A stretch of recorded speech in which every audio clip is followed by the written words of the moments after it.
इस दुनिया में दो तरह के जीव हैं, एक जिन्हें हम देख सकते हैं और दूसरे जो हमारे बीच रहते हुए भी नजर नहीं आते। उनका नाम है जिन्न।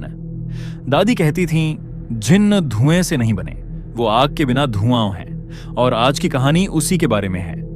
ये घटना है 2014 की। जयपुर के पास एक छोटा गांव था, करसौता। गांव के बाहर एक पुराना कुआं पड़ा था जिस पर बच्चे शाम के बाद नहीं जाते थे। कहते थे वहां कोई बैठा रहता है। उस समय गांव में एक मौलाना आए थे, नसीर साहब। बहुत शांत लेकिन आंखों में अजीब सी चमक। एक रात लगभग 1 बजा होगा, गांव के 2 लड़के मजाक में उस कुएं के पास चले गए।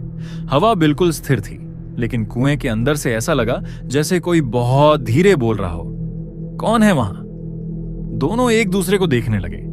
आवाज किसी आदमी की नहीं थी, लेकिन साफ थी। पहला लड़का बोला, चल भागते हैं। दूसरा बोला, रुक, देख तो सही।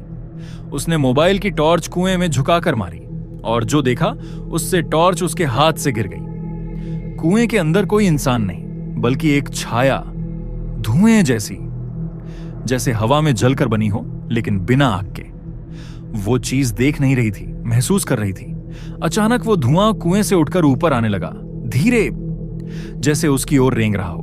दोनों बुरी तरह डरकर भागे और सीधा मौलाना के घर पहुंचे। मौलाना चुपचाप सुनते रहे, फिर बोले सिर्फ 3 शब्द, इंसान नहीं था।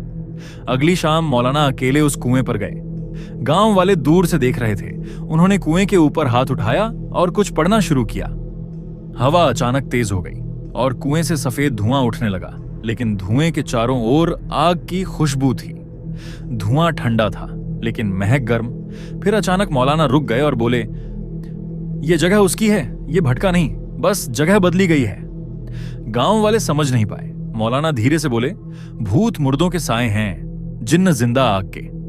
उस दिन के बाद वो कुआं बंद कर दिया गया और गांव में एक बात फैल गई, भूत से डरो या न डरो, जिन्न से सावधान रहना, क्योंकि वो इंसानों की तरह सोचते हैं और कभी-कभी इंसानों को चुन लेते हैं।